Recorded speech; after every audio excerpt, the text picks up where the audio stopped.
Welcome to the Traitors Online. It's the ultimate game of trust and deception. Over the next few weeks, 20 players from all across the UK are going to battle it out to become the ultimate winners of this competition. To hopefully win this incredible game. At night, the traitors will murder the faithfuls. It's the faithfuls' job to find out who the traitors are. Get them before they get you. At the end of the game, if any traitors are left, they win it all. Welcome to the Traitors.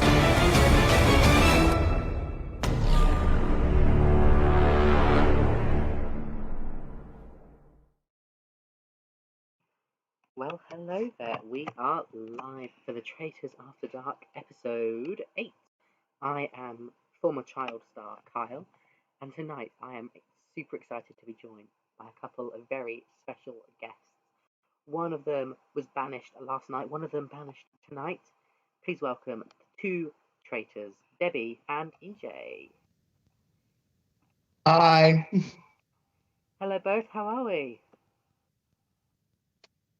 I've just kind of watched that back and I'm just kind of like, I'm still kind of a bit in shock with, because you're like, obviously when you do it, when you're in the game, it's kind of like your head's focused, it's on it, and then when you watch it back, you're like, oh my god, what was I doing?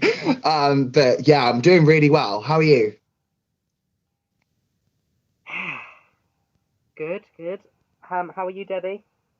Good, thank you. I'm same as EJ. Watching it back, you remember certain things, but then there's little bits that you don't remember. Then watching it back, it brings back so many memories.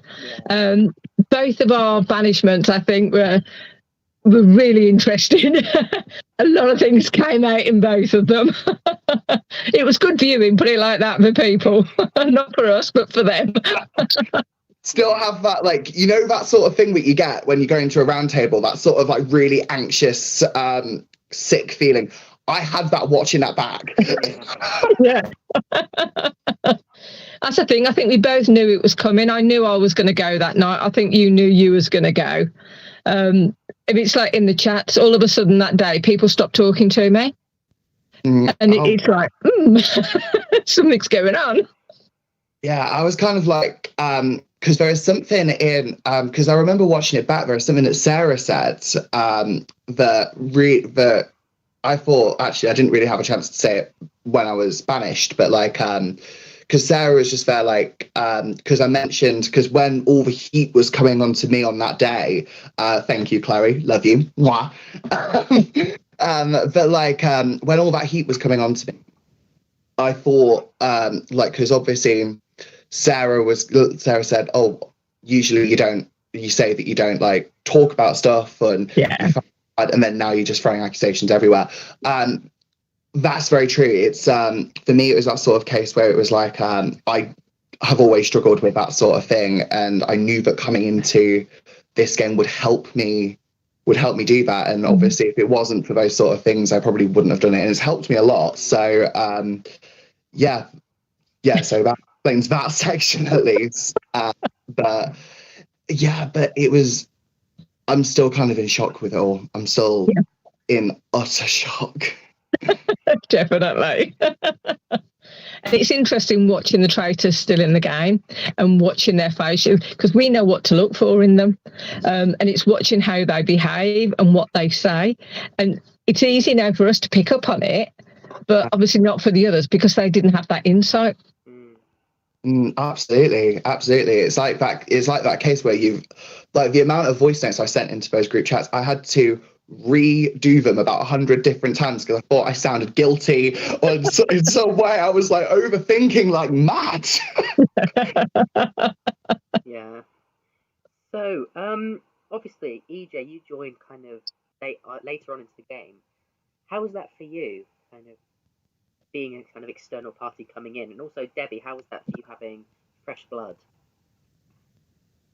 So on my side, it was incredibly anxiety inducing because I don't do well with talking to people I don't really know, and then to have like about 20 people in front of you that you've never met was obviously it was really scary, to be honest. But on my side, it was very like, so it was scary, but it was great at the same time because I got to see so many amazing people. Yeah. I was really overwhelmed with how supportive everyone was and how lovely everyone was and how welcoming everyone was, because obviously I'm quite a big personality and stuff like that, and like sometimes I am hard to like, and seeing everyone kind of just welcome me with open arms and being so nice, and even like the little conversations that you don't get to see when you watch it, like just seeing those little things, they really, really helped. And it was good getting to know everyone and having those sort of friendships. And so it was scary, but it was great. I wouldn't have done it any other way. Yeah. I think for me, being the original, one of the original traitors, it was interesting because I knew everything that had gone on from the start, got used to all the other players in the game. And then when Ethan joined, it brought in a fresh pair of eyes, and where we were perhaps sort of like forgetting some of the things that people were doing and trying to be strategic on who we voted for, it was really good getting EJ coming in with a fresh pair of eyes, with a fresh perception on who we should banish or who we should murder. So for me, that was really good, and it made it fresher for the traitors as well. It made it more fun for us. Absolutely. And the thing is as well, like I obviously didn't see anything that happened after my episode, but I kind of gave a hint to my fellow traitors to basically try and recruit Mike from my sort of accusations of Mike within my sort of round table. To be, because it was there, like everyone was like, "Oh my God, Mike, you got a traitor out! Oh, this is fantastic!" And so I kind of like had spreaded the seeds in there for people to think. And so I'm glad that David and Dougie took my advice. That's what we did with David. That's how we got David. Both myself and Dougie were like, "Who won't people suspect? They won't suspect somebody with David with his profession. So let's recruit him."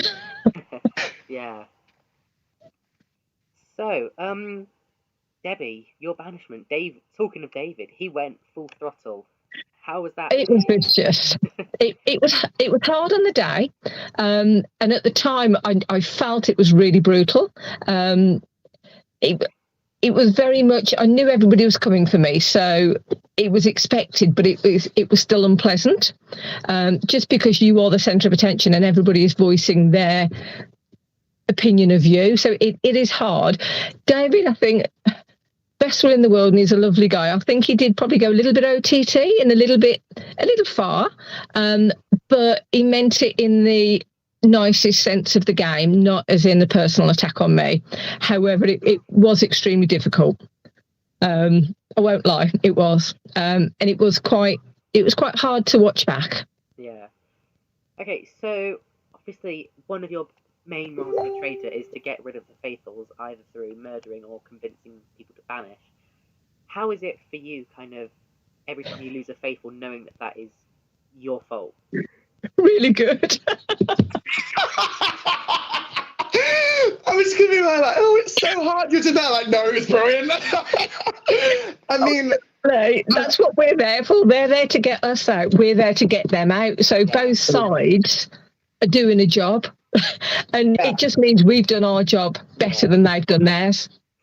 Yeah, I couldn't have put it better myself. As in, on my stance, it was harder as it got on. Like when you obviously we had to murder. So on my first night, we had to murder someone. I had no idea who anyone was, so I was just kind of there, like, okay, we'll do it. I didn't know anything else. But yeah, it was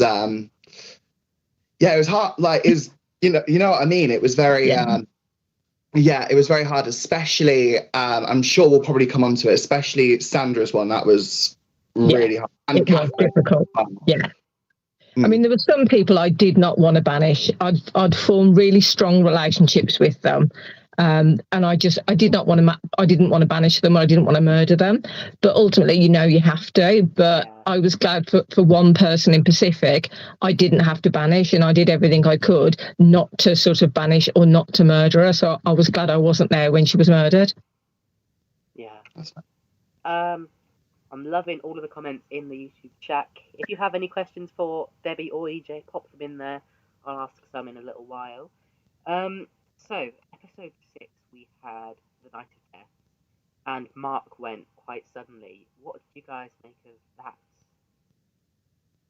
It was brutal, especially because it was between myself and Mark. It was literally down to the wire.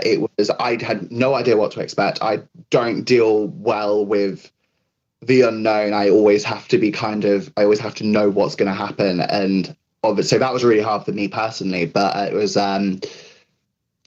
hard, but it was a lot of fun at the same time. Like that sort of really sick sense. It was really fun, but it was really annoying because when I changed my mind, just before it was us two, like I was there, like it's got to be like. Then I changed my mind again, and obviously that saved me. So it was more of like a sense of relief afterwards, but also that sense of dread. But the Night of Deaths, that was hot. That was brutal. It was really brutal.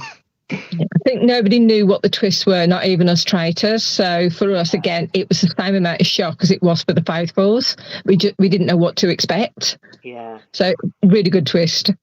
Brilliant. I mean, EJ, you were really close to going that night as well, because it was a 50-50 night. So, I mean, a huge sense of relief, I suppose, when you realise what you dodged.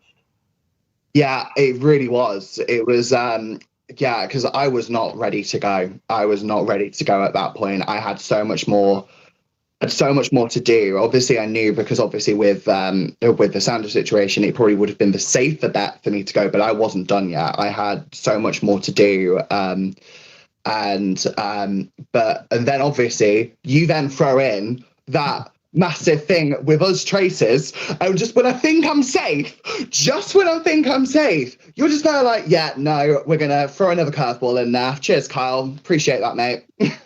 Yeah, so I was gonna bring that one up. The whole mermaid emoji situation. Are you saying you backstabber?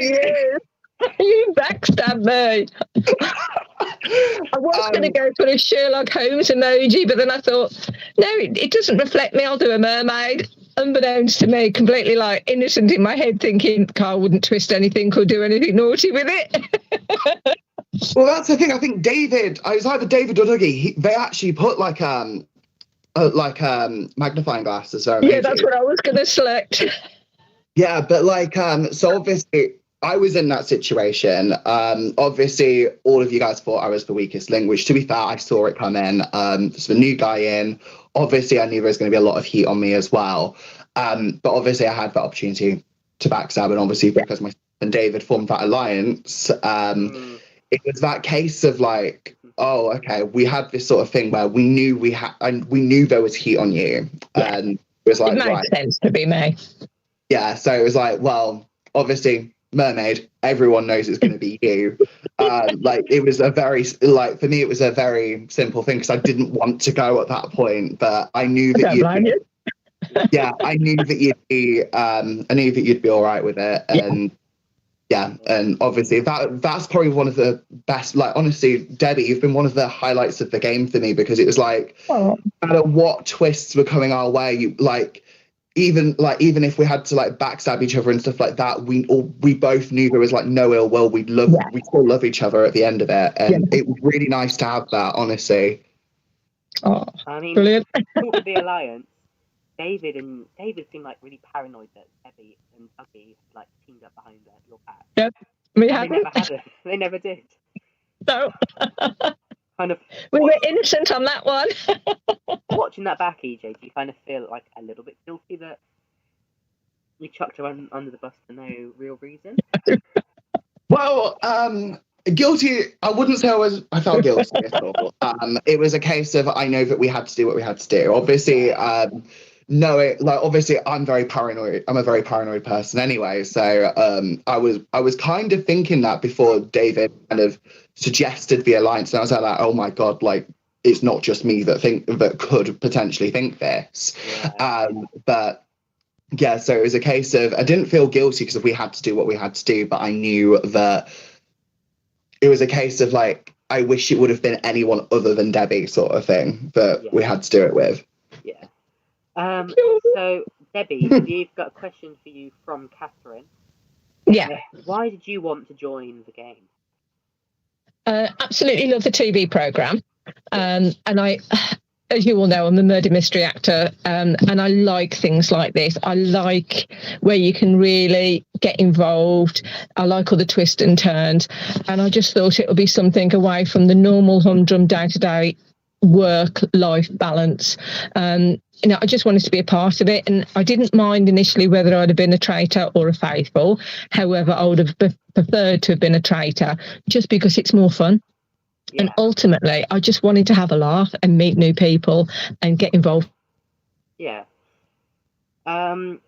So that kind of brings us to the end of this interview. It's been lovely to have both on. But my final question for you guys really is, despite all the twists, despite all the turns, the backstabbing, the insults from David, how are you glad that you took part? Oh God, yeah, 100%. I've met so many lovely people, especially Ducky. I love her to bits. Love EJ, love Mike. Everybody is so nice. Everybody has just been a pleasure to deal with. Other than the initial person, everybody's been a pleasure to play with. Everybody's been true, has been honest with themselves, and just been really nice people. And we've formed such a nice bond and friendship. I echo everything you've just said. It has been brilliant. Obviously, at the time we were playing the game, it wasn't the nicest part of my life, to be honest. So it gave me a really good distraction. Everyone was so lovely, and all of that. It was really, really nice, and I formed some really close friendships in there. And we all need to go for a drink. I know there's things in the pipeline, but like I want to come and meet you all as soon as possible. But it was really nice just to be a part of that and to kind of experience it. And obviously, I want to apply for the main game as well. So it kind of was like, well, I did this wrong. Let's not do that if I get selected to go in the castle. So probably won't like try and backstab about 100 different people when my name's on, but just pick one at a time. Just one at a time, just pick them off just like a tiny bit. But yeah, it's been fantastic, and honestly, it's been brilliant, and I wouldn't have played it any differently. Even looking back, I wouldn't have because everyone was really nice. Everyone's been really amazing, and I love everyone. So it's been fantastic. And Kyle, you've done amazingly to put this all together. Like all the work you've done, like I've said it before, everyone will say it. Like you were amazing, Kyle. Brilliant, honestly, especially for someone at your age to put all this together and all of that. Like you've done amazing, honestly. Like hats off to you, mate. Thank you both. Now, that is all we've got time for this evening. Thank you so much for popping on. It's been lovely to see you both again. Hopefully it won't be too long before we can all meet up soon. But yeah, thank you for coming on, all right? Now, all right. So, that is it for tonight. Make sure you tune in tomorrow, probably at the same time of around 10 p.m. to see who has been given the kiss of death. Until then, I have been Kyle. Thank you so much, special guest, for coming on tonight, and I will see you soon. Bye-bye.